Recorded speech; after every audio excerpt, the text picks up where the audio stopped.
Nashville, Tennessee. September 4th, 1989. The morning air in Nashville carried the particular weight of late summer refusing to surrender to fall.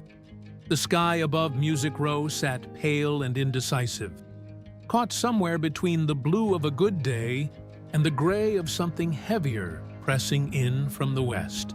George Strait stepped out of his black Ford pickup at exactly 7:42 in the morning, the way he always did, quietly, without announcement, without the kind of arrival that people in this town had started to expect from a man who had sold more records in the last 8 years than almost anyone cared to count.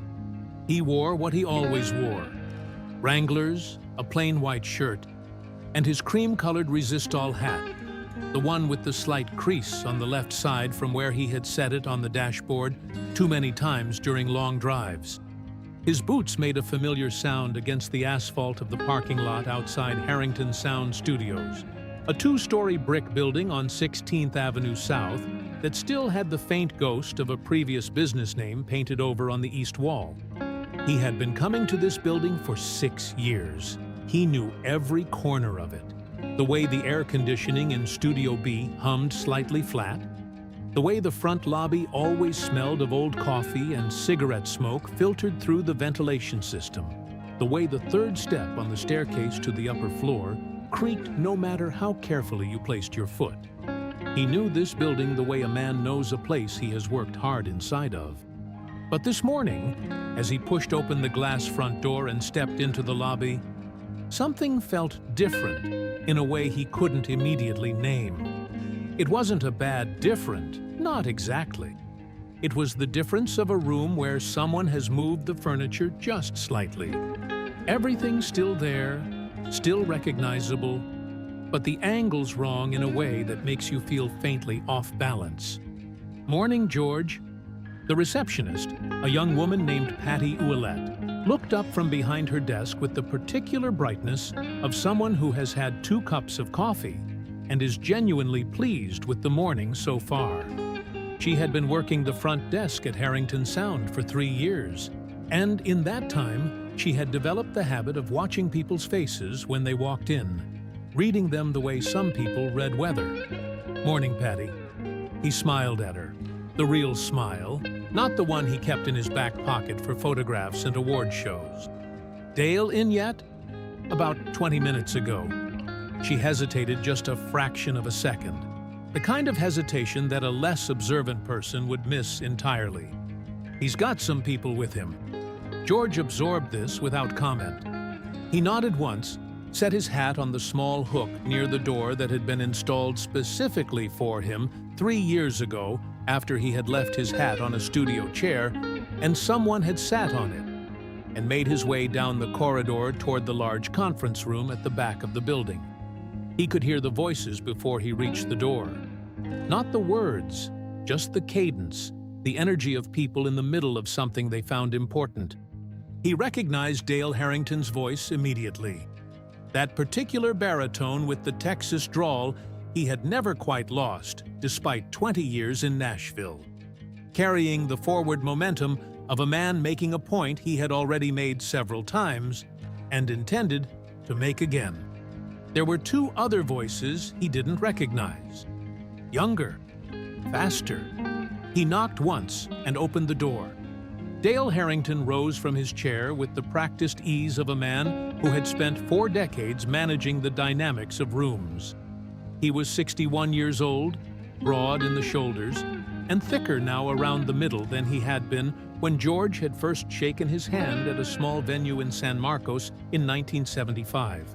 A handshake that had eventually turned into one of the most successful partnerships in country music history.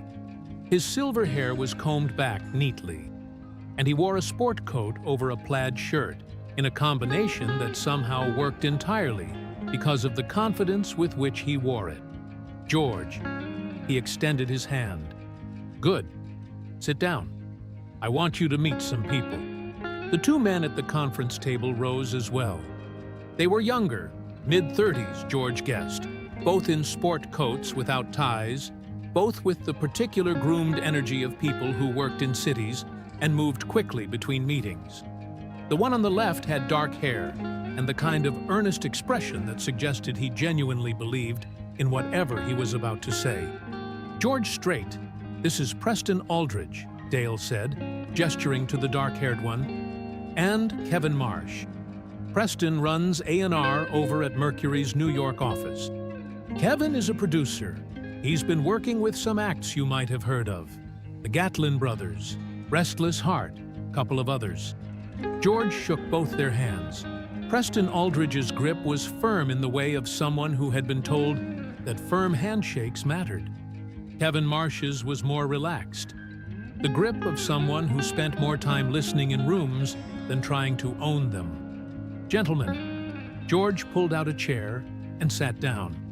"What are we building this morning?" Dale sat back down across from him and folded his hands on the table, in the way he did when he was about to say something he had been rehearsing. "George, I'm going to be straight with you, because that's the only way I know how to be, and the only way you've ever wanted me to be." He paused. "The landscape is changing. You know it, and I know it. Clint Black just signed his deal. Garth Brooks is about to drop his first record, and I've heard it. And I'm telling you, it's going to do something to this format that we haven't seen since Willie and Waylon blew the roof off in the 70s. George listened. He was good at listening. People often mistook his quietness for passivity, which was a mistake that usually only happened once. "What Preston and his team are proposing," Dale continued, "is that your next album takes a step toward a sound that's going to be competitive in the next decade. Not just the 90s, we're talking about positioning you for the decade after that. Contemporary production, some synthesizer layering on the rhythm tracks, stronger drum presence. The steel guitar stays, but mixed further back. The vocal sits higher, more compressed, more like the radio sounds right now," George said. "Not an accusation, just a completion. More like where the radio is going," Preston Aldridge said, leaning forward slightly. He had the energy of a man who had given this speech before and believed it was a good speech.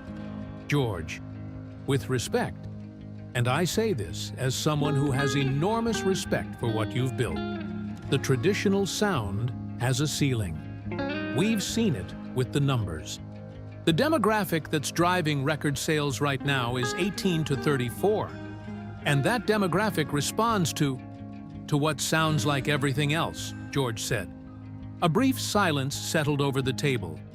Kevin Marsh, who had not spoken yet, allowed a small smile to cross his face and then suppressed it. "To what feels current," Preston said, recovering smoothly. "There's a difference." "Maybe." George looked at Dale. "Is this what we're doing?" Dale met his eyes steadily. This was one of the things George had always respected about him. Dale Harrington did not look away from hard conversations. "I'm asking you to consider it. That's all I'm doing. Consider it." George picked up the black coffee that Patty must have set on the conference table before he arrived. She knew how he took it, had known for 3 years, and drank from it. He looked at the wall to his left, where someone had hung a framed photograph of the studio building being constructed in 1971. He looked at it for a moment. "I'll consider it," he said. He did not record anything that morning. The session that had been scheduled for 9 a.m., a new track called Brace Yourself that he and his guitarist Roy Cavender had been building for 3 weeks, was pushed to the afternoon at Dale's request, to allow time to review some of the demo tracks that Preston Aldridge's team had brought from New York. George sat in Studio B alone for 45 minutes before the demos started. Just him and his acoustic guitar, working through chord progressions that led nowhere in particular and didn't need to. Roy Cavender arrived at 10:15, a tall man with sun-damaged skin and fingers that seemed too large for the delicate precision with which they moved across a fretboard.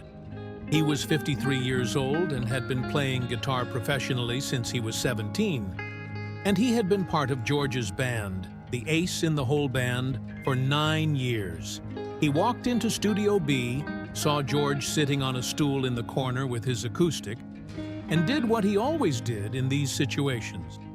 He sat down on the couch against the wall, folded his arms, and waited. After a while, George looked up. They want to put synthesizers on the next record. Roy considered this the way he considered most things, without rushing. How many? Don't know yet.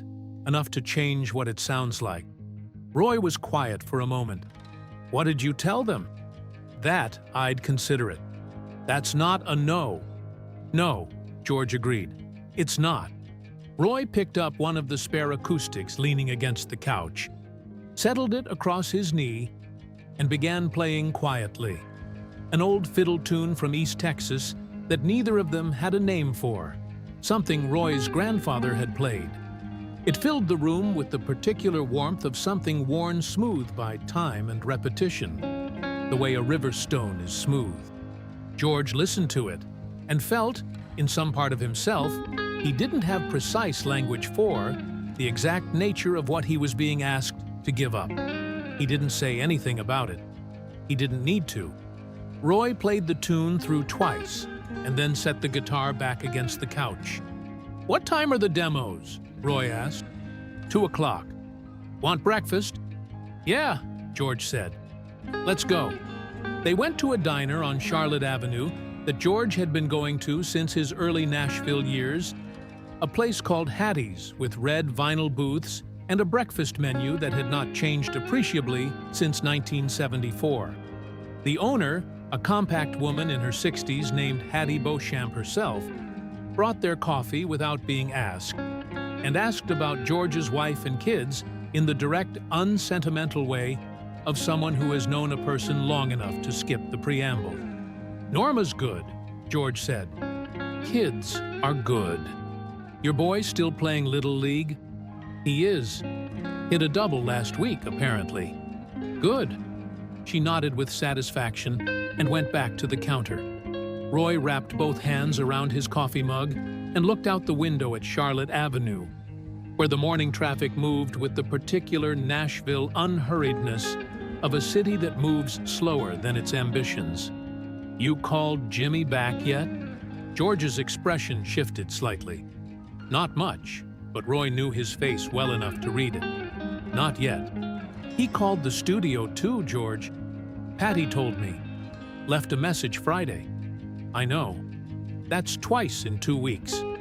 "I know that too." Roy didn't push it. He had learned over 9 years that pushing George Strait on personal matters was like trying to push a fence post with your hand. You could apply pressure until your palm ached, and the post would not move.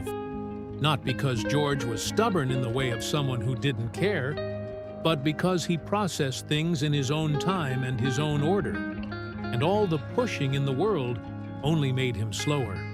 But Roy also knew about Jimmy Calloway.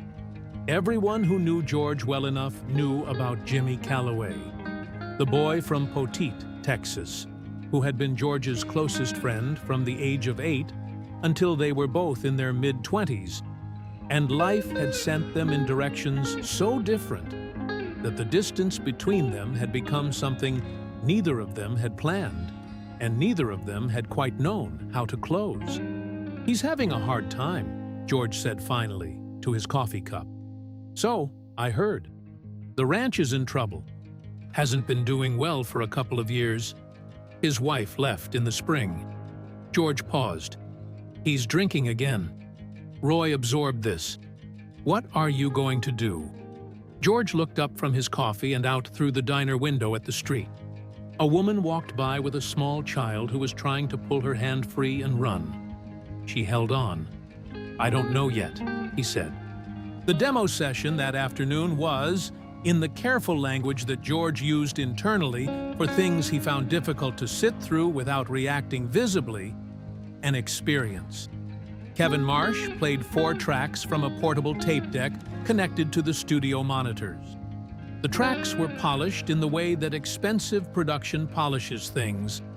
Every element placed, every frequency considered, the kind of careful sonic architecture that required real skill and produced a result that George recognized as technically impressive and emotionally arid in the same moment.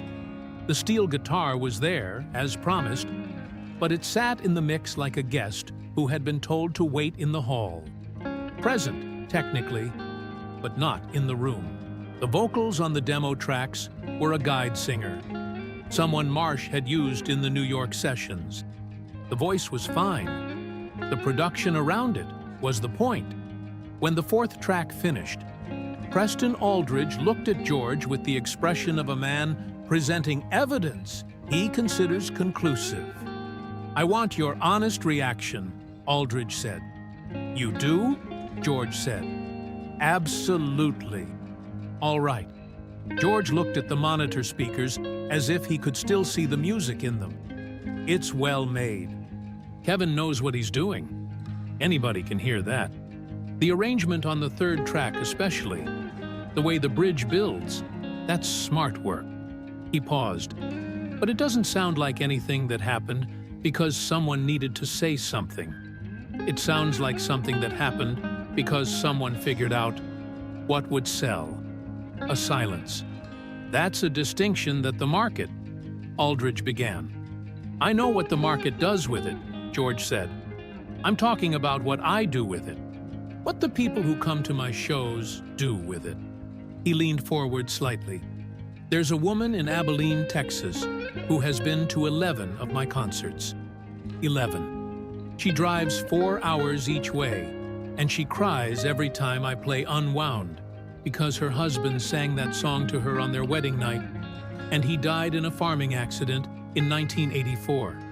She doesn't come to hear synthesizers sit in front of the steel guitar. She comes to hear something true." Another silence. Kevin Marsh was looking at the console with an expression that suggested he found something on it suddenly very interesting. "George," Dale said carefully, "nobody is talking about betraying your audience." "I know what you're talking about," George said, and his voice was entirely even, which was how it got when things mattered. "And I'm not dismissing it. I said I'd consider it, and I will. But I need you to understand that for me, what we're considering isn't just a production choice. It's a question about what this music is for." He picked up his hat from the console. "I need some air." He walked out of the studio into the afternoon heat of Nashville, and the door swung shut behind him with the soft hydraulic sound of a heavy thing closing gently. He drove east out of the city without a clear destination, which was something he did when he needed to think, and couldn't do it anywhere that had walls. The Tennessee countryside opened up on both sides of the highway. Rolling hills still carrying the last full green of summer, fence lines cutting across fields, the occasional farmhouse set back from the road with a pickup parked in the yard and laundry on the line. He drove with the windows down and the radio off. He thought about Jimmy Calloway. Jimmy, at 9 years old, running barefoot across the caliche soil of Poteet, Texas, daring George to follow him across the top rail of the fence at the edge of the Calloway property. George had followed him because that was the thing about Jimmy.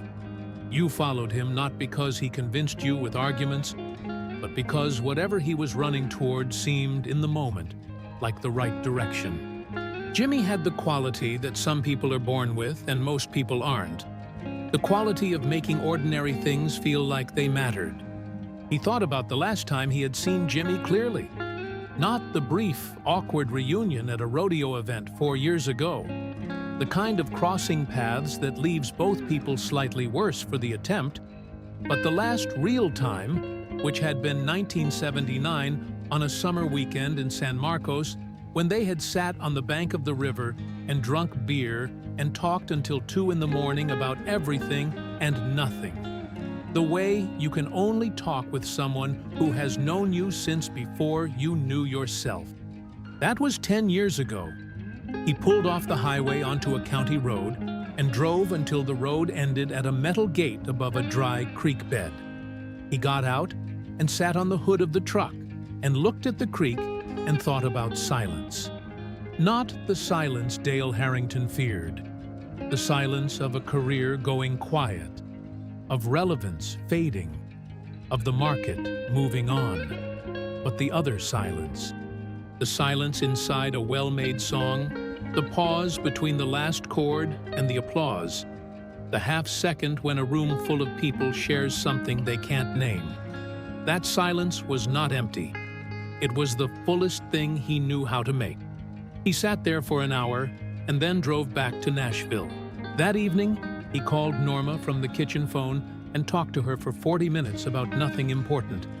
Their son's little league, the garden she was trying to keep alive through the heat, the way the dog had started sleeping under the truck for reasons no one could determine.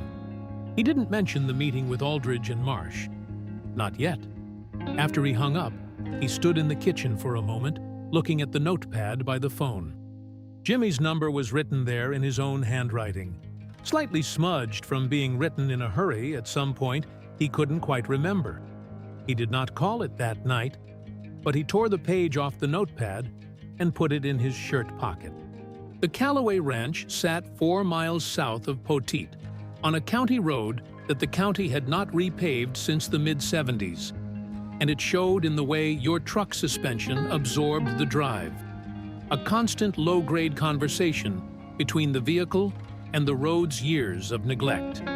The property itself was 340 acres, most of it usable for cattle grazing, with a creek running through the southwest corner that had been reliable water until about 1986 and had been intermittent since, which was part of the problem, and not the smallest part. George turned off the county road at the gate just after 11 in the morning on a Thursday. 4 days after the session with Preston Aldridge and Kevin Marsh, he had not called ahead. He had learned, in the years when he and Jimmy were still close enough to know each other's habits, that calling Jimmy ahead meant giving him time to prepare a version of himself for company. And what George needed right now was not the prepared version. He drove the quarter-mile dirt track to the house slowly, past the near pasture where 8 or 9 head of cattle stood in the thin shade of a mesquite grove, looking thinner than cattle on this land should look. The grass in the pasture was overgrazed and dry, brown at the tips even this far into what had been a reasonably wet summer. He noted this without comment to himself, the way you note the condition of something that matters. The house was a white clapboard 2-story that had been built by Jimmy's grandfather in 1931. It needed paint, had needed it for a while, from the look of the peeling along the window frames.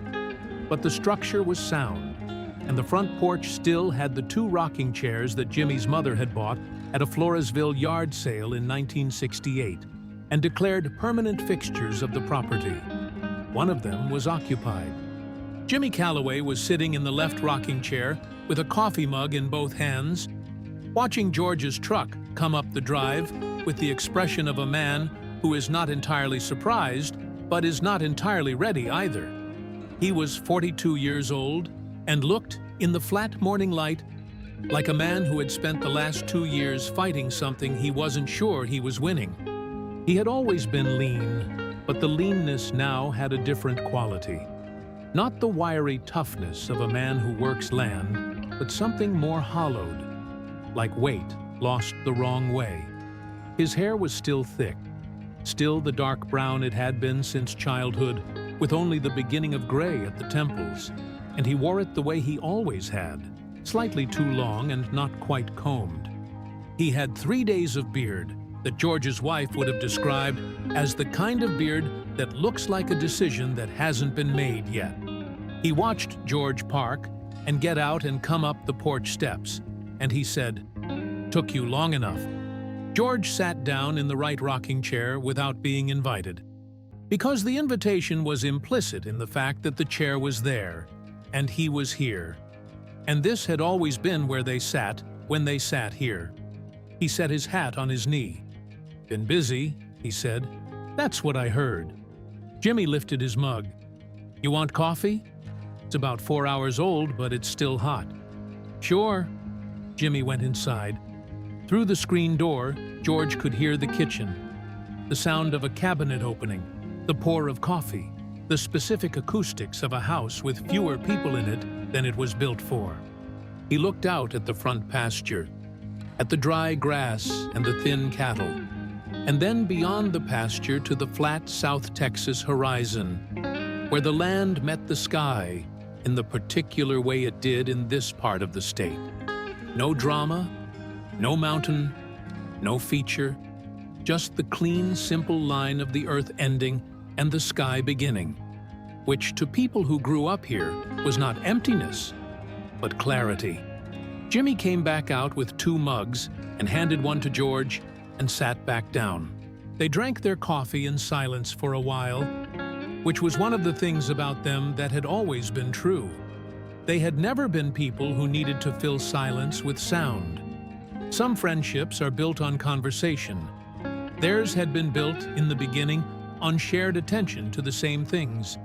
The same patch of creek, the same fence post with the red-tailed hawk that sat on it every morning for a summer when they were 12. The same quiet. "How are the kids?" George asked eventually. "Good. They're with Linda's mother in San Antonio for the month." A pause. "Linda and I, it's done. You probably know that. Roy mentioned it." Jimmy nodded slowly. "It wasn't anybody's fault, really. Or it was both our faults, which amounts to the same thing at the end." He looked at his coffee.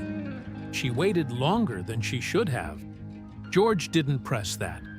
He let it settle. "The ranch," he said.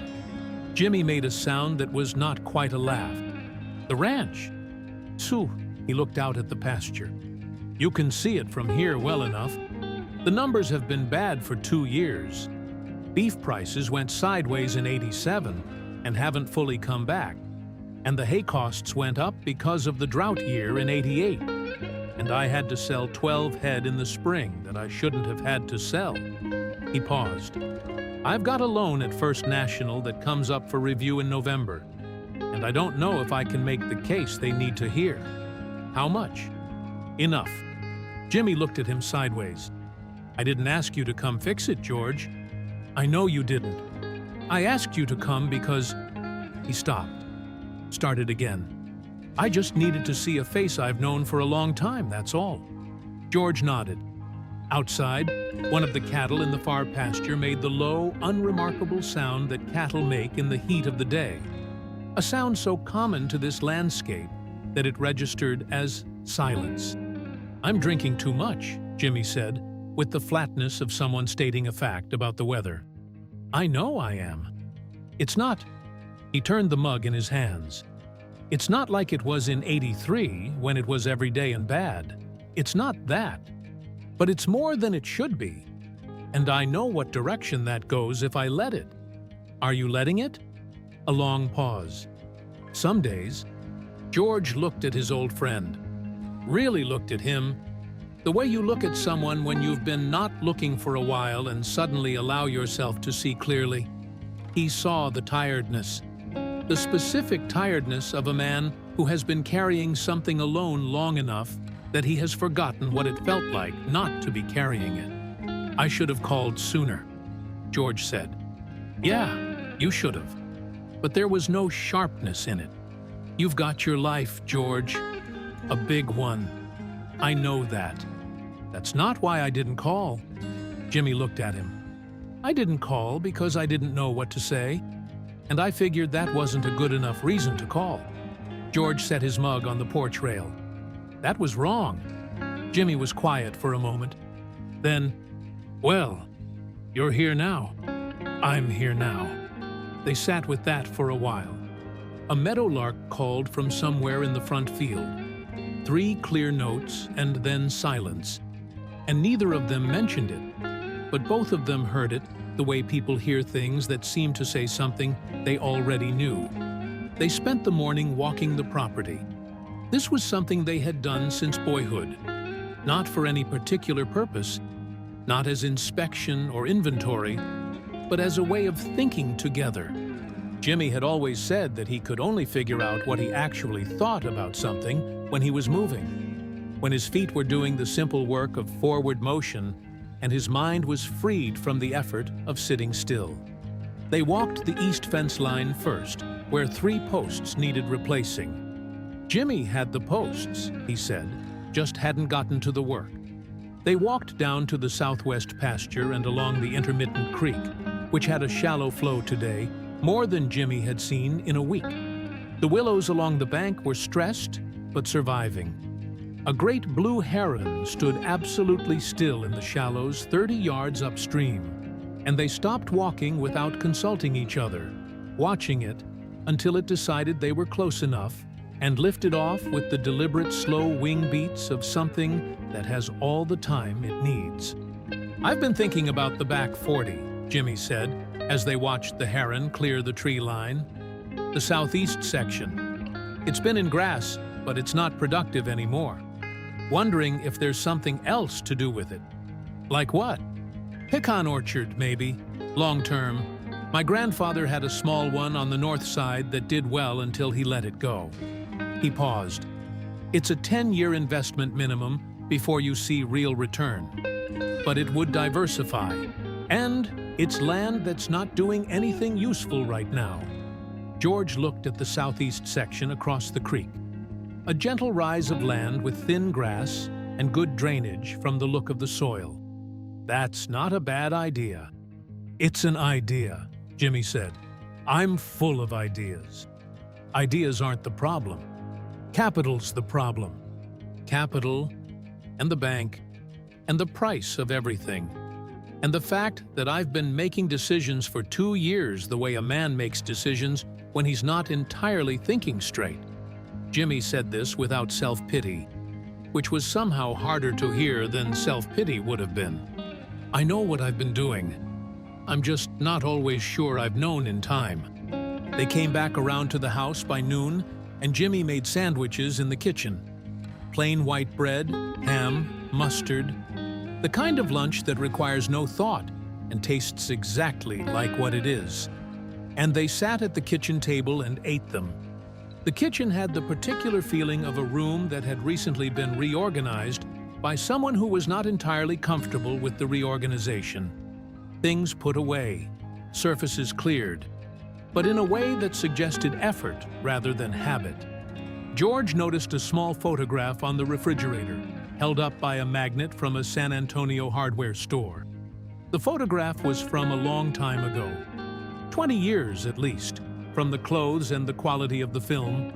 2 young men standing at the tailgate of an old pickup truck somewhere that was unmistakably this county, this landscape. George recognized himself by his own hat. The other one was Jimmy, grinning with the full-faced, unself-conscious grin of a 20-year-old who doesn't know yet that there are things to be careful about. He looked at it for a moment without saying anything. "Found that in a box when I was cleaning out the spare room," Jimmy said, following his gaze. "Linda was moving her stuff, and I was going through the room after, and there it was." He paused. "I don't know who took it. I think it was your cousin Danny." Jimmy thought about it. "That's right. Danny had that camera that summer." He looked at the photograph from his side of the table. "We didn't know anything." "No," George agreed. "That's not a complaint," Jimmy said. "Just a fact." After lunch, they sat on the back porch, which looked out over the rear pasture and the long, flat stretch of the Callaway land toward the south, where on a clear day you could see the water tower of a small town neither of them had ever had reason to visit, but both of them had used as a landmark their entire lives. The afternoon was settling into its full heat, the South Texas September heat that is not the fierce, scalding heat of July, but a deeper, more patient thing. A warmth that has been at it for months and knows it can outlast you. "I'm going to come back," George said. He hadn't planned to say it in exactly those words, but it came out with the clarity of something decided. Jimmy looked at him. "What do you mean?" "I mean, I'm going to come back. More. Not once and then another 2 years." He paused. "I let the distance happen because I let it happen. That was a choice, even if I didn't think of it as one." Jimmy was quiet for a moment. "George, I'm not... You don't need to." "I know I don't need to." George looked at him steadily. "I want to." Jimmy looked away, out at the back pasture. A long moment passed. When he turned back, his face had the expression of someone who is managing something that would be embarrassing to show fully in the light. "All right," he said. His voice was level. "All right." They sat in the afternoon heat and talked for another 3 hours. About the ranch, about music, about Poteet, and the people they had grown up with, and where those people had gone. About Jimmy's kids and their lives in San Antonio with their mother. About a fishing trip to the Guadalupe River that they had talked about taking every few years for the last 15 years and had never taken. They talked the way people talk when they have found, after a long absence, that the thing they thought might have grown cold is still warm. When George got up to leave in the late afternoon, Jimmy walked him to the truck. The sun was dropping toward the west, and the light had turned the particular gold that makes South Texas look, in those 45 minutes before dark, exactly like something worth staying for. "There's something I've been working on," George said at the truck door. "A recording project. An idea, anyway. I'll tell you more when it's more than an idea." "I'll be here," Jimmy said. George nodded. He put his hat on and got in the truck and rolled down the window. "I meant what I said, Jimmy." "I know you did." Jimmy put his hand on the truck door for a moment in a brief, unsentimental gesture that carried everything it needed to carry. "Drive careful." George drove back up the dirt track, through the gate, and onto the county road. And in the rearview mirror, he could see Jimmy standing in the yard watching the truck go. The late gold light of the afternoon lying flat and generous over the Callaway land and everything on it. Nashville, Tennessee, September 12, 1989. Claire Donovan arrived in Nashville on a Wednesday morning in mid-September with a carry-on bag, a leather portfolio stuffed past its intended capacity, and the particular energy of someone who is trying to contain their own urgency out of professionalism and not entirely succeeding. She was 31 years old, 5'4", with dark red hair she kept practical, and the kind of face that people underestimated in meetings until she opened her mouth, after which they generally did not underestimate it again. She had driven from Knoxville, where she had spent the last 4 years working as a junior producer at a mid-size recording studio that specialized in regional acts. Bluegrass, traditional country, a few gospel records that had sold better than anyone expected.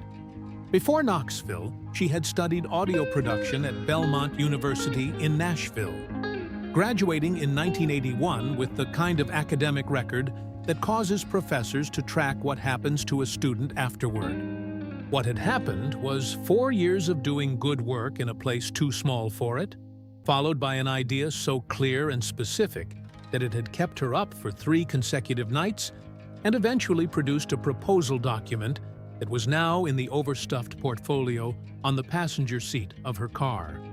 She had sent the proposal to Dale Harrington's office 6 weeks ago. She had not expected to hear back. She had heard back in 4 days. She parked on 16th Avenue South and sat in her car for a moment, looking at the brick front of Harrington Sound Studios. She had done her preparation. She knew the building, knew its history, knew the records that had been made inside it. She also knew, because she was the kind of person who prepared thoroughly for everything, that George Strait was in the middle of a creative disagreement with his management about the direction of his next record, and that this disagreement was the specific opening her proposal was designed to speak to. She picked up her portfolio and got out of the car. The meeting with Dale Harrington lasted an hour and 20 minutes. Harrington was a good listener in the way of people who have gotten what they have by reading rooms accurately. He let her talk through the proposal without interrupting, asked 3 questions at precise moments, and at the end said, "I want George to hear this." 2 days later, George Strait sat across a conference table from Claire Donovan and listened to her lay out, with the organized clarity of someone who had thought about this from every available angle. The concept that she called, in the proposal document, which she had now also given him a copy of, the quiet sessions. The idea was this: instead of a conventional studio album, record a live performance in a small venue, 150 to 200 seats, with a selected intimate audience, a full but stripped-down band arrangement, and zero intention to fix anything in post-production. What you played, you played. What you sang, you sang. The album would be the performance, not a representation of it. No overdubs, no compression beyond what was necessary for vinyl, no synthesizers, no electronic drum replacement, just the room, the band, and the song. "This format has been done before," George said when she finished. Not as a challenge, as an honest question. "Yes," she said. "Johnny Cash at Folsom, Merle Haggard in Muskogee. James Taylor did something similar in 1976, but..." She leaned forward slightly. "Nobody has done it at this level, in this moment," as a deliberate counterstatement to where Nashville production is going. The timing matters. What you'd be saying with this record isn't just musical, it's a position. It's a declaration about what country music is. George looked at her. "That's a lot of weight for a live album." "Yes," she said simply, "it is." He looked at the proposal document. He had read it twice the night before, sitting at the kitchen table after Norma had gone to bed, and had found, in the precision of its argument, something that felt like a more articulate version of the thought he had been having since he walked out of the demo session 9 days ago. "What venue?" he asked. She opened her portfolio and produced a second, shorter document, a one-page brief on a venue in Leiper's Fork, Tennessee, a small community southwest of Nashville in Williamson County. A restored 1930s community hall called Millstone Hall that had been used for square dances and community events for decades had been renovated in 1985 with acoustic treatment that a Belmont professor had described in a journal article that Claire had found and read as nearly ideal for live recording. Capacity: 180 seated. George looked at the photograph of the hall attached to the brief. White walls, wood floor, old wooden rafters, the simple, honest architecture of a room built before anyone thought about aesthetics and accidentally produced something beautiful. "When?" he asked. "I'd want 6 weeks to prepare properly," which puts us at late October, early November. George was quiet for a moment. Then, "Have you talked to Dale about budget?" "We had a preliminary conversation. He's not opposed. He's..." She paused, choosing her words with the care of someone navigating a situation that requires accuracy. "He's skeptical that it can compete commercially with what Preston Aldridge is proposing, but he's not closed to it." "He'll want a comparison," George said. "If I do this instead of the Aldridge production." "I know. He'll want proof that quiet can compete with loud." "I know that too." She held his gaze without difficulty. "I believe it can. I believe the right quiet, in the right room, made honestly, will reach more people than the right loud, because the right quiet asks people to lean in, and the right loud asks people to sit back, and people who lean in remember what they heard." A silence settled over the conference table, not an uncomfortable one. "All right," George said. Claire Donovan kept her expression professional, but he could see, in the fraction of a second before she did, the exact weight of the relief that passed through her face. "All right," she said. The next week was the most productive George had felt in a studio in months. And paradoxically, most of it did not take place in a studio. Claire Donovan worked differently from any producer he had worked with before. She did not start from the sound. She started from the song. Her first question, when they sat down in Studio B on a Thursday morning with his band assembled, was not how does this arrangement feel, but what is this song trying to say? And are we saying it? And is there anything we're adding that makes it harder to hear? She asked the band this question, not just George, asked Roy Cavender, asked drummer Bobby Fisk, asked bassist Hank Pruitt, asked steel guitarist Larry Caldwell, and then listened to the answers with the focused attention of someone taking inventory of something valuable. Bobby Fisk, who was 50 years old and had been playing drums professionally since before some of his current bandmates had been born, told her afterward, quietly, while they were setting up for a second run-through of the chair, "You're the first producer who's ever asked me what I thought the song was about." "What did you say?" Claire asked, adjusting a microphone stand. "I said it was about two people finding each other by accident and neither of them wanting to admit how much they wanted to be found." He paused. "She asked me if that changed how I played the brushes on the intro." "Did it?" Bobby thought about it. "Yeah," he said. "A little." Claire nodded and went back to the console. George watched all of this with the particular attention he gave to things he was still measuring.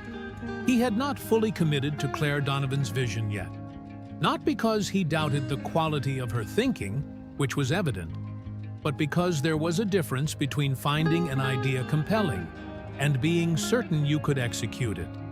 And he had been in this business long enough to know that the gap between those two things was where most projects went wrong.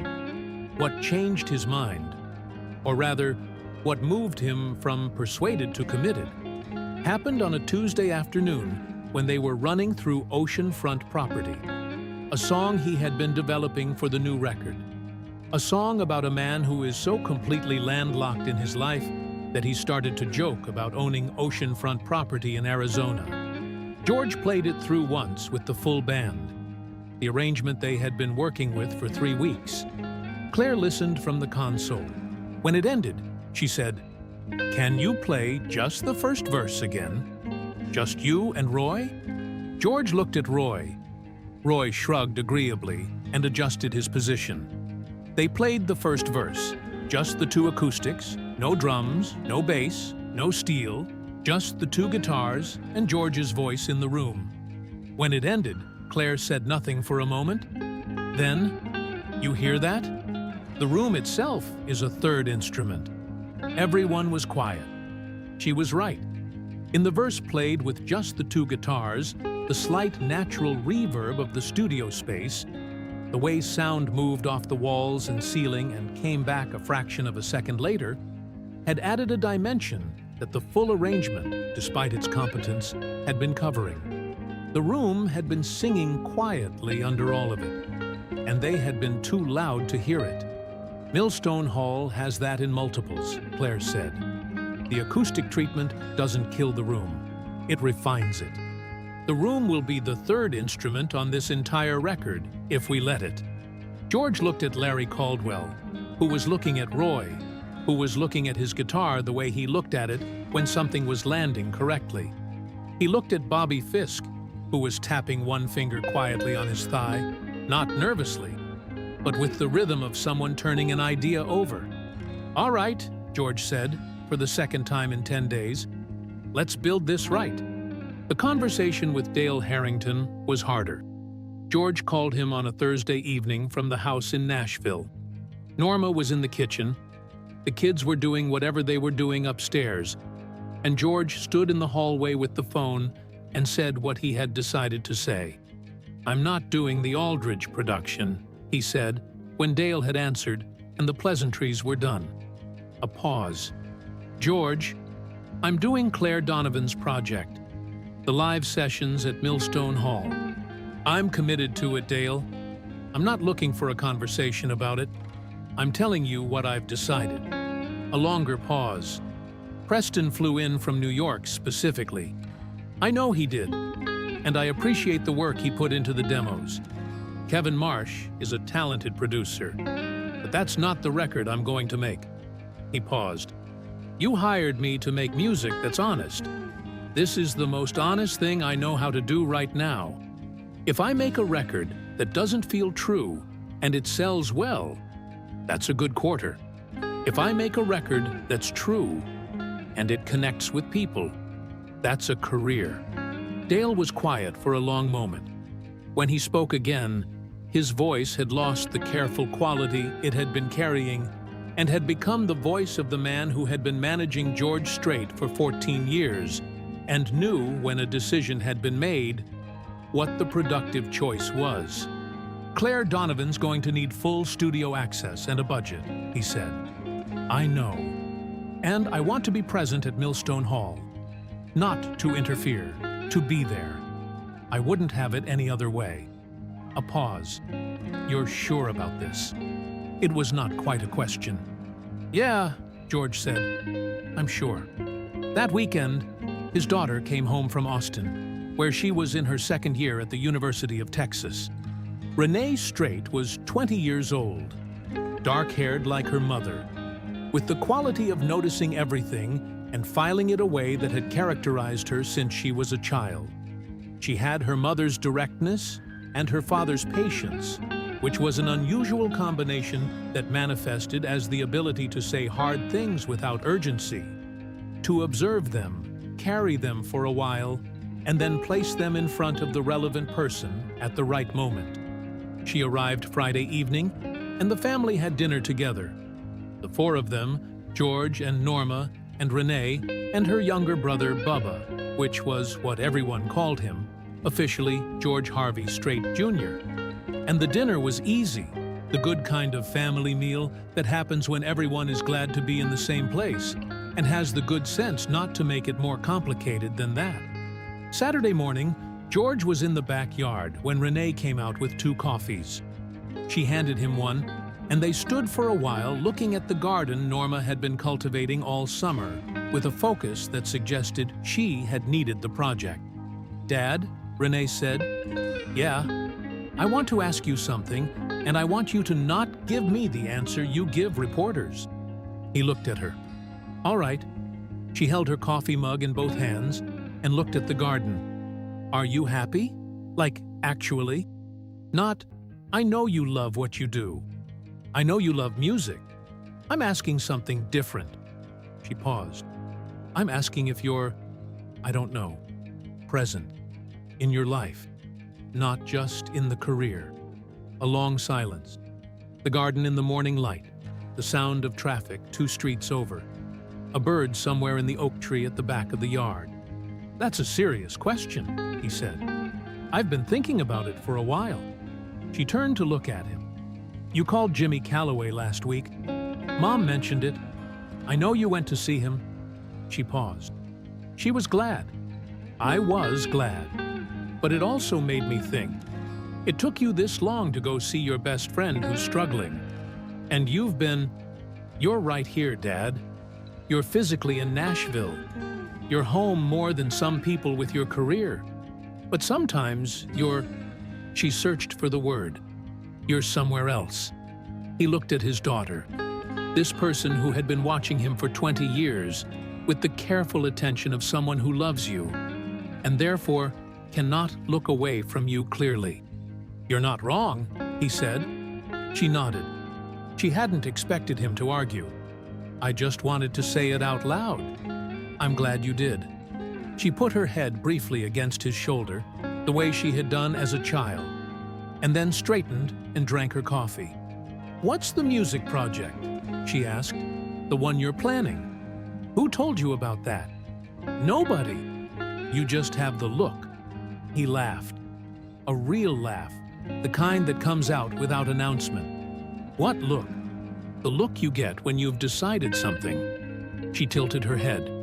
"Like when you decided to let us get the dog, even though you said you didn't want a dog. You walked around for 3 days looking like you'd made peace with something." He told her about Millstone Hall, about the concept, about Claire Donovan's idea and why it felt right. She listened the way good listeners listen, not waiting for her turn, just actually taking in what he was saying. "That's the one," she said when he finished. "The one what?" "The one that matters." She finished her coffee. "Don't let anybody talk you out of it." He looked at her for a moment. "When did you get so sure about things?" he asked. She smiled. "I had a good example," she said, and went back inside. Leiper's Fork, Tennessee, October 28, 1989. The drive to Leiper's Fork took 45 minutes from Nashville on a Saturday morning when the October light was doing everything it could with the Tennessee hills.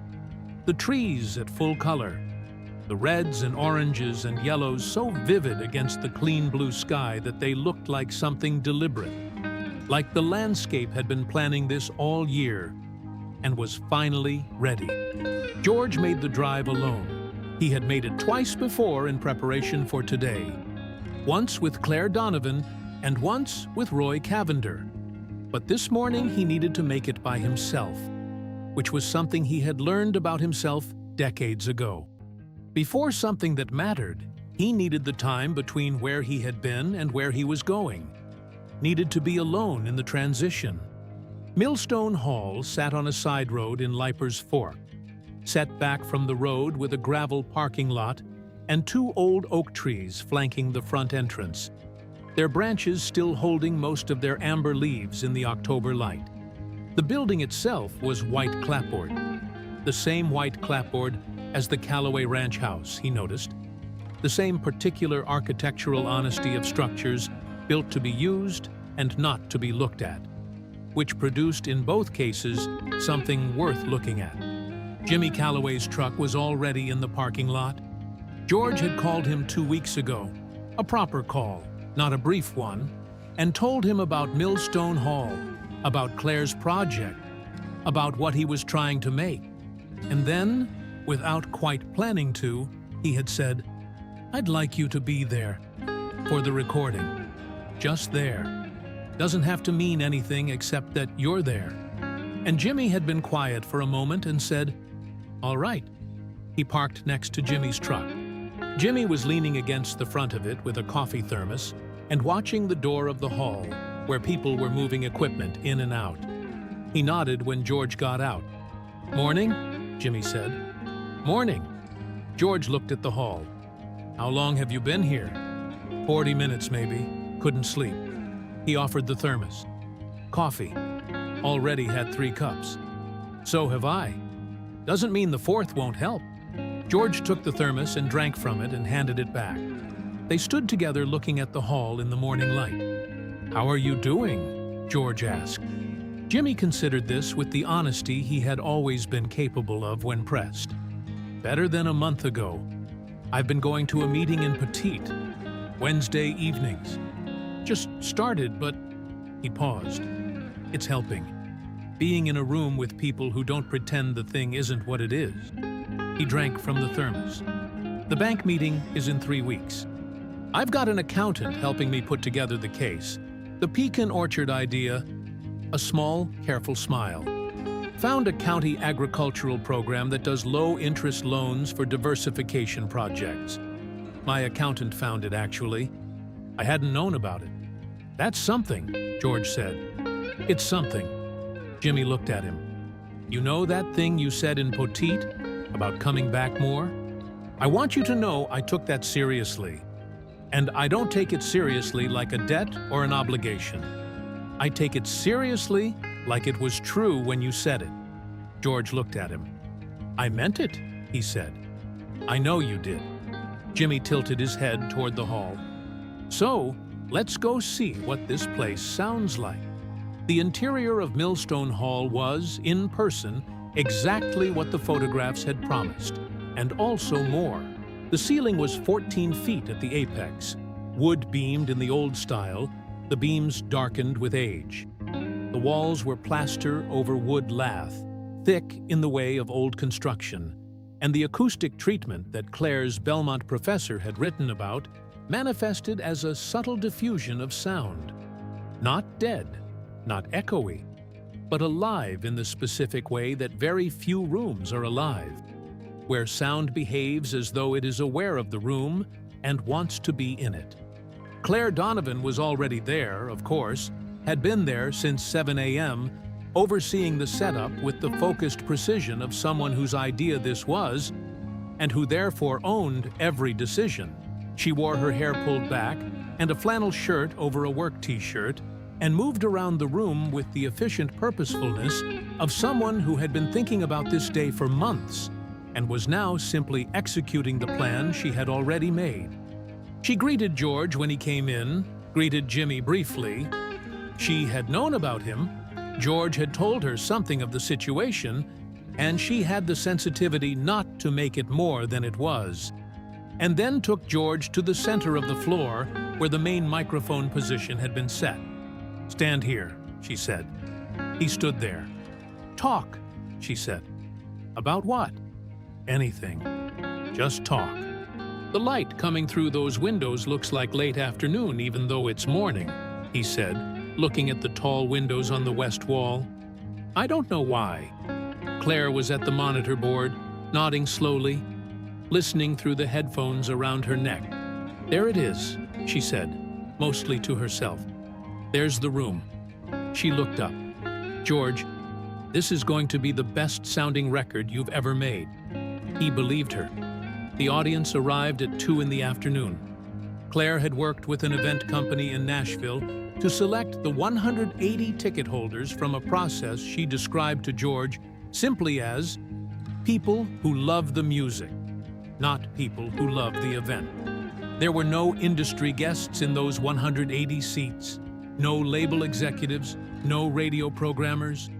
There were ranchers from Middle Tennessee and school teachers from small towns and a retired postal worker from Murfreesboro who had driven 3 hours. There were couples who had been married for 40 years and young couples on what looked like first dates. There was a woman in the 3rd row who, George saw when he first stepped onto the stage to do a sound check, had the particular alertness of someone who is trying to hold an ordinary face over an extraordinary feeling. Dale Harrington sat in the last row. Not quite in the audience, not quite outside it, exactly where he had said he would be. He had brought no associate, no phone, no industry face. He sat in a metal folding chair at the back of Millstone Hall in his sport coat and plaid shirt, and watched the setup with the expression of a man who is reserving judgment and is honest enough with himself to know it. Roy Cavender sat on a stool and tuned his guitar. Bobby Fisk set up his drum kit, a smaller kit than usual, stripped down to kick, snare, hi-hat, 1 crash, 1 ride. With the quiet competence of someone who has done this thousands of times and is not bored by it. Larry Caldwell positioned his steel guitar and adjusted his pedal board, and Hank Pruitt settled in with his bass and ran a few quiet scales. These were men who had played together for years, and the particular fluency of their communication, the way they moved around each other in the space, the way they made room without being asked, was itself a kind of music, the music of people who knew how to be in a room together. George stood in the wings and felt the specific weight of a moment before something begins. Not nervousness, exactly. Something more useful than nervousness. The feeling of being entirely present in time, which was rarer than it sounded. Jimmy found him there 10 minutes before the audience was to be let in. "You good?" Jimmy said. "Yeah. You look like you're about to do something important." George looked at him. "I am." Jimmy nodded. He put his hand on George's shoulder for a moment, the same brief, unsentimental gesture from the truck door in Poteet, and then stepped back into the crowd of crew and technicians. The audience filed in. The room filled with the sound of people finding seats, the shuffle and murmur and small laughter of 180 people arranging themselves in a space. George watched through the gap in the stage curtain, watching the room fill. He watched the woman in the 3rd row find her seat. He watched an older man near the back help his wife with her jacket, folding it carefully over the back of her chair. He watched a young couple in the left section, the boy leaning over to say something to the girl smiling at whatever it was. This was the room. These were the people. He stepped out from behind the curtain and walked onto the stage. The applause that greeted him was the kind that comes from a room where people have been waiting, and were not entirely sure how much the waiting would matter. It was full and genuine and warm, the kind of applause that is about more than the performance that hasn't happened yet, that carries in it all the times the music had been true for the people making the sound. George stood at the microphone and looked out at the row, just let the room settle into its own quiet. 180 people finding the stillness together, the way a room does when it realizes that the thing it came for is about to happen, and that the best thing it can do is get out of the way of it. "Thank you for being here," he said finally. His voice was even, unhurried, the voice of a man who has nothing to prove and therefore has everything to give. "I'm going to play you some music tonight. Some of it you know, some of it you haven't heard before." He looked out at the faces, the woman in the third row, the older couple, the young pair in the left section. "I'm going to play it as honestly as I know how to play it. That's the only thing I can promise." He looked back at Roy, who gave a single nod. He turned back to the microphone, and he began. The first song was "The Chair," not because it was the obvious choice, but because it was the true one. Claire had asked him, in their last preparation meeting, what song he would play if he could only play one, and he had said "The Chair" without hesitating. And she had said, "Then." That's the first song, and he had understood immediately why she was right. You begin with the truest thing. You let the audience know in the first 4 minutes exactly what kind of room they are in. Roy's guitar came in first, the opening figure clean and warm, the notes sitting in the air of Millstone Hall with the particular clarity that Claire had heard in the setup that morning. Then Bobby Fisk's brushes on the snare, the lightest possible touch, barely more than a suggestion of rhythm. Then Larry Caldwell's steel, not pushed, not mixed back, simply present, the way a voice in a conversation is present without needing to be the loudest one. And then George sang.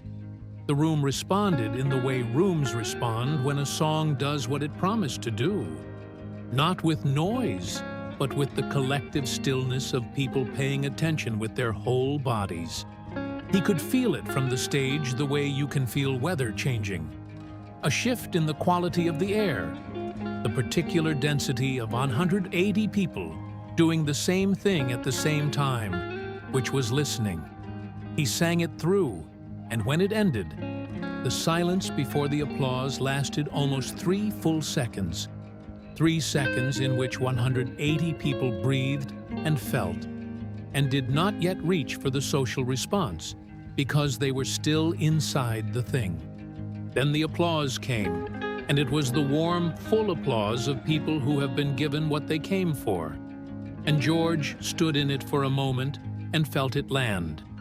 In the last row, Dale Harrington was sitting very still with his hands flat on his thighs, looking at the stage with an expression that had changed from the reserved judgment of the beginning to something more complicated and more honest. He played for 2 hours and 40 minutes. He played Unwound and Does Fort Worth Ever Cross Your Mind and You Look So Good in Love. He played famous Last Words of a Fool and All My Exes live in Texas, which got the first real laughter of the evening. The good laughter. The laughter of people who recognize something true about themselves in a song and are relieved to laugh at it. He played 2 songs from the new material, including Oceanfront Property. And when he played them with the full band in that room, with the room itself as the third instrument, he could hear exactly what Claire had told him he would hear.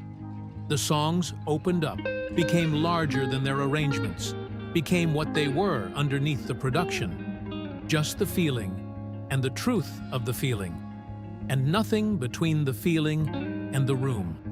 Between songs, he talked. Not much. He was never a talker in the way of performers who need to fill every silence with personality. but enough. He told the story of the chair, how it had come to him, what it was about.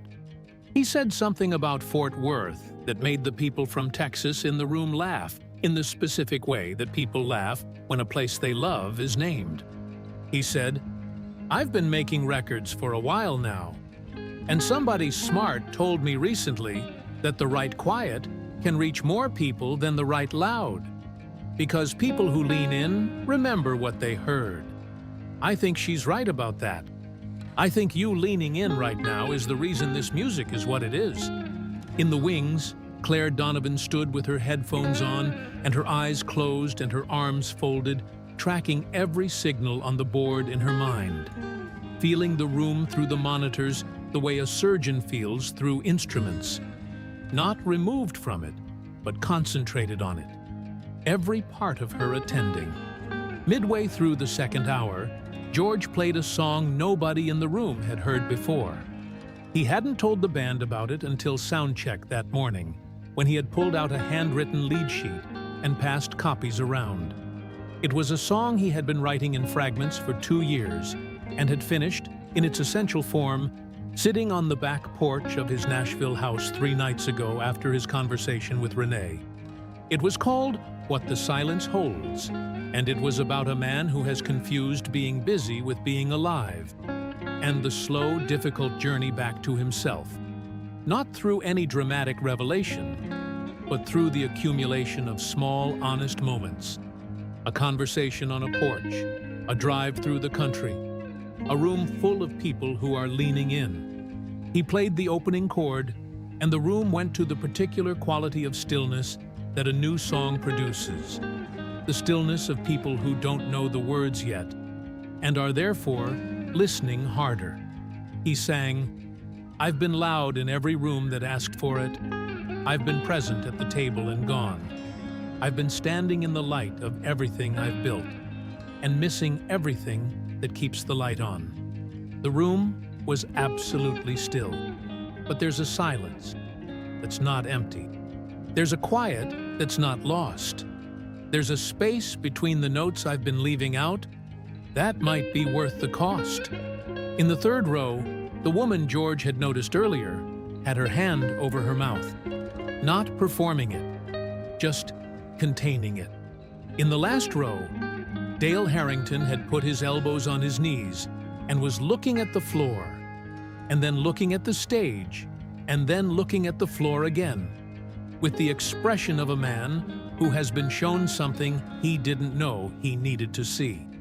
Jimmy Calloway, standing to the left of the stage in the space between the wings and the wall, was looking at his old friend on that stage the way you look at something you've known for a long time and are seeing clearly for the first time in too long. His face was composed, but his eyes were doing what eyes do when the walls are thin. George sang the last verse. "I drove south on a long road. I know by heart. Found a man on a porch I used to be. He said, 'You took too long, but you're here now, and right now's enough for me. So here's the quiet I've been carrying. Here's the space I've been afraid to fill. Here's the silence that's worth everything. Here's the song that's just standing still.'" The last chord rang out in Millstone Hall, and the room let it go and held on to the silence after it, and nobody moved for 4, 5, 6 seconds. The longest silence of the evening, the fullest one. Then the applause began, and it was not the polite applause of people appreciating craft, or the enthusiastic applause of people enjoying a show. It was the other kind. The kind that rises from somewhere below the decision to clap. The kind that means you said the thing I didn't know I needed to hear said. George stood in it with his eyes briefly closed, feeling the room, feeling the sound of it. When he opened his eyes, he looked first to the wings, where Claire stood with her headphones pushed back off one ear, watching him with a quiet expression that said, "I told you." He looked to the last row, where Dale Harrington was on his feet with everyone else, clapping with the whole-body commitment of a man who has stopped reserving judgment. He looked to the left of the stage, where Jimmy was standing with his arms folded and his head tilted slightly, and the careful, steady expression of someone who is letting something land without rushing it. George nodded at him once. Jimmy nodded back. Nashville and Poteet, November 1989. The recording from Millstone Hall took Claire Donovan and her two-person engineering team 4 weeks to mix. Not because the performance required fixing, but because the philosophy of what they were making required the same discipline in post-production as it had in the room. Every decision asking, does this serve the song, or does this serve the ego of the production? There were no overdubs. There were 2 moments of tape edit. A camera bump that had created a brief noise in the 4th track, a stumbled intro to Does Fort Worth Ever Cross Your Mind that George had played through without missing a beat, but which Claire cut back to give the song the entrance it deserved. Everything else was the room, the band, the audience, the air. She delivered the final master to Harrington Sound on a Thursday in mid-November, arriving at the studio at 9 a.m. With the reels in a padded case and the kind of composure that comes from having finished something you began with your whole self. George was already there. Roy Cavender was there. Dale Harrington was there. Arrived earlier than anyone expected. Coffee in hand, sitting in Studio B on the couch where Roy always sat. They listened to the whole record straight through without stopping, which was 58 minutes. Nobody spoke during it. George sat in the producer's chair with his elbows on his knees and his eyes on the middle distance, in the posture of someone listening with their whole body. Roy sat on the couch with his acoustic across his lap, not playing it. Dale sat at the far end of the couch with his arms folded and his silver head slightly inclined. When it ended, when the last fading sound of What the Silence Holds gave way to the hiss of tape and then to silence, and the silence was full of the echo of what had just been in the room, Dale reached forward and stopped the tape machine. Nobody said anything for a moment. Then Dale said, "This is the best record you've ever made." George looked at him. "And I'm going to tell you something," Dale continued, in the voice of a man who is being honest at some cost to himself, "that I should probably have known before a 31-year-old woman from Knoxville had to explain it to me. The quiet doesn't compete with the loud. It does something different. It asks for something different. And the people it asks it of," he paused, "they're the ones who stay." A silence. "You were right," Dale said, "about what this music is for." George looked at the tape machine. "We were both right about different things," he said. "You were right that the landscape is changing. You're right about Clint Black and Garth Brooks. The format is going to get louder and bigger, and it's going to reach people we've never reached. That's not wrong." He paused. "I'm just not that record. That's somebody else's true thing. This is mine." Dale nodded slowly.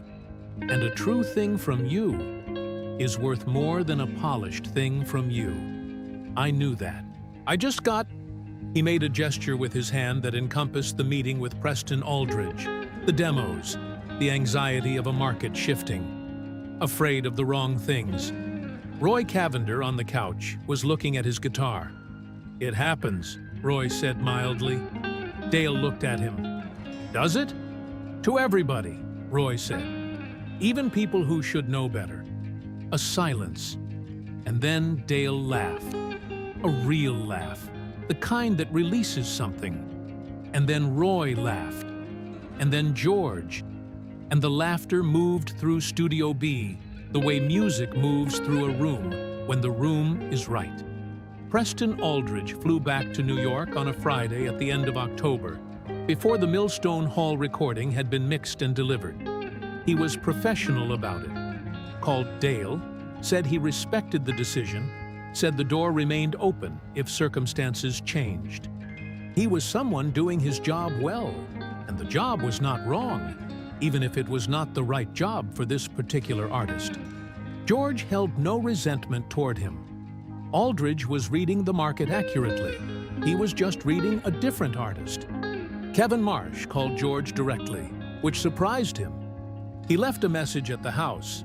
Norma took it, saying only that he had heard through Dale that the Millstone Hall project was happening, and that he thought it was the right call, and that if George ever wanted to do something unconventional again, to call him. George returned the call, and they spoke for 20 minutes and found that they agreed about more than the meeting at Harrington Sound had suggested. The demos were what they were, Marsh said, with the candor of a craftsman assessing his own work. They were good at what they were trying to do, but I knew when I was making them that they weren't for you. I told Preston that. What did he say? He said the numbers didn't care what was for me. Marsh paused. He wasn't entirely wrong, but the numbers don't make the record. The record makes the numbers, if it's the right record. George filed that away. It was the kind of sentence he would probably use someday, and he believed in giving credit. The bank meeting in Poteet happened on November 14th, a Wednesday. George knew about it because Jimmy had called him the Sunday before. A longer call, easier than the early calls had been, with the particular ease of people who have rebuilt a habit of talking and are finding it natural again. Jimmy said the accountant had put together a solid case. The pecan orchard proposal, supported by the county agricultural program loan, had impressed the bank's agricultural specialist in a preliminary review. The cattle operation numbers were better than Jimmy had presented them to himself in his own thinking. The accountant had pointed out 2 areas where Jimmy had been undervaluing his herd, and 1 area where a cost restructuring would improve the quarterly picture significantly. "You sound different," George said. A pause. "I feel different," Jimmy said. "The meeting's in Poteet. There's a guy there, Carl Dutton, been ranching all his life, been sober 15 years. He doesn't say much, but when he says something, it's worth hearing." A pause. "He told me last week that the land doesn't care about your worst year. It just cares about what you do the year after." George was quiet for a moment, thinking about that.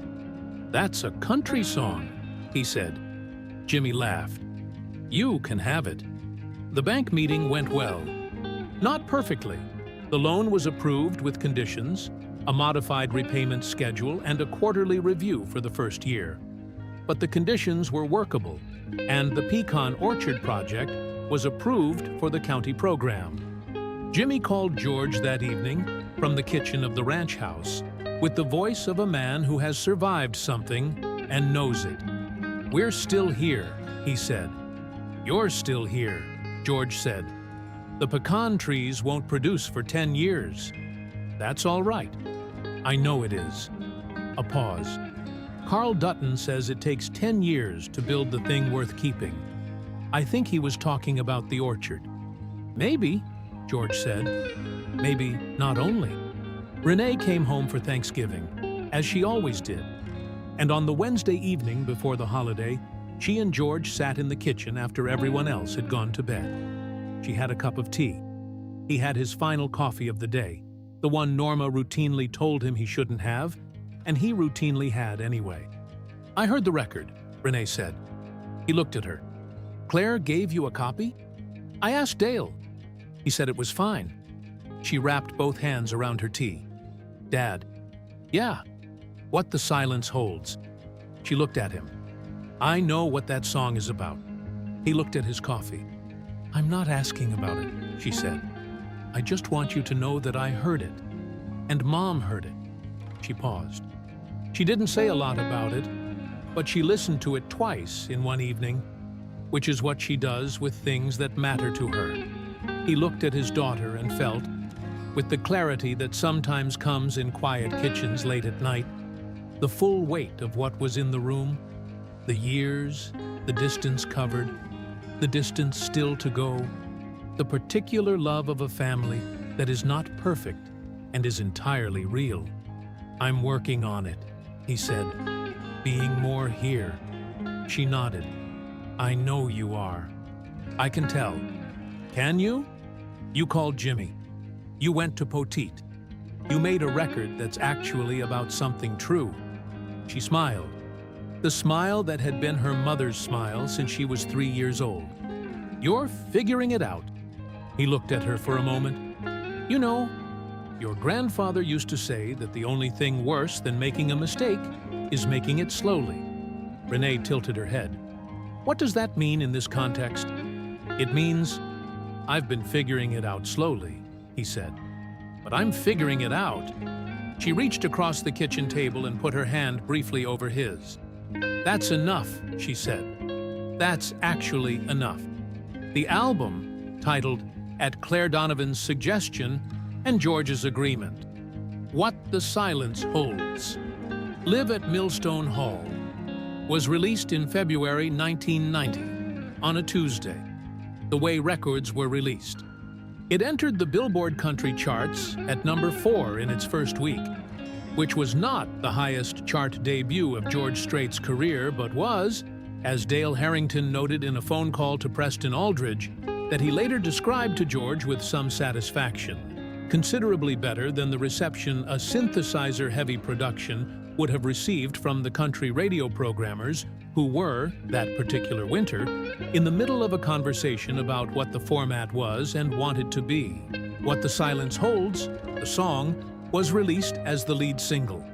It went to number 1 in 6 weeks and stayed there for 3 weeks, the longest of any single George Strait had released since Does Fort Worth Ever Cross Your Mind in 1984.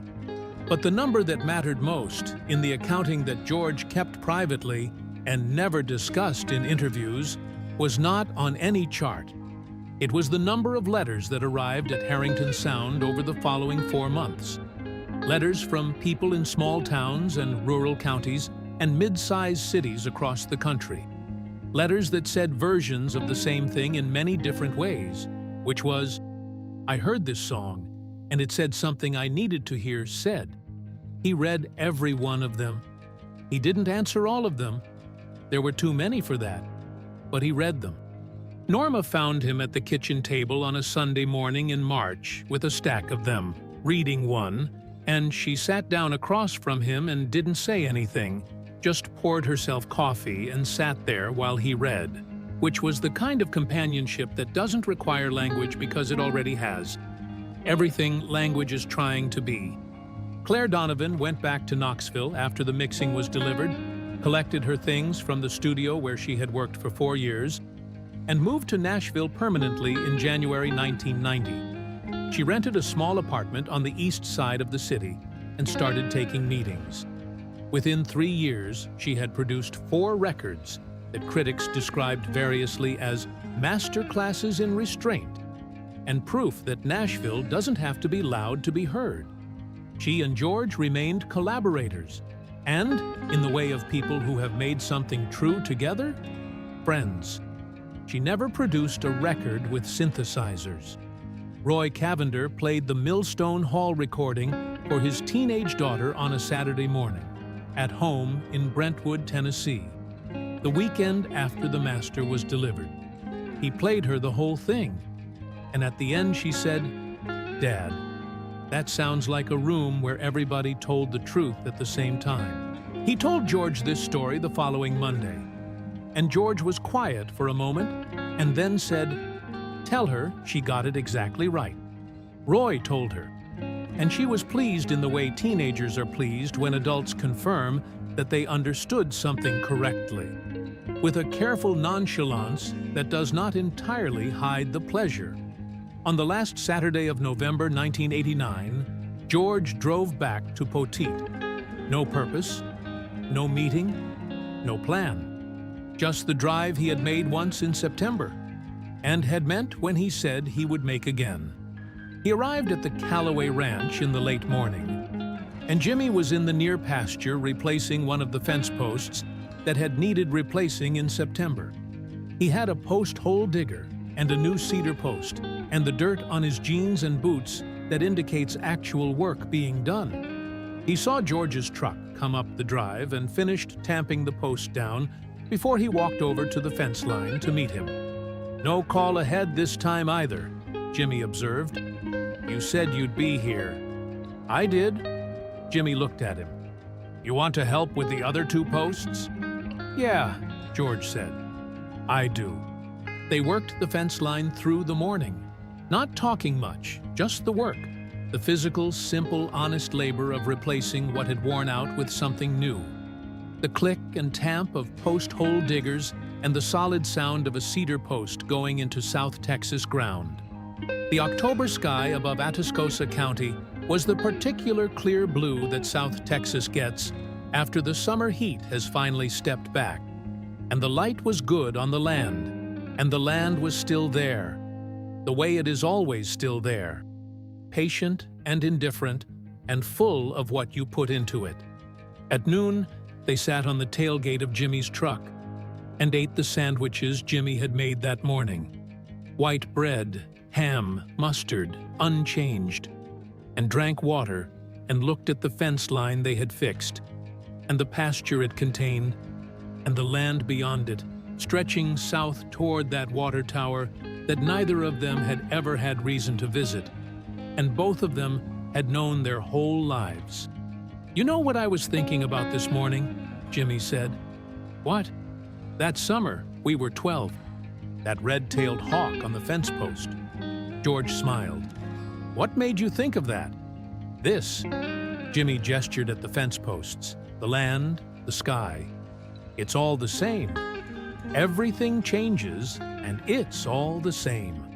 George looked at the land. "That's not a bad way to think about it.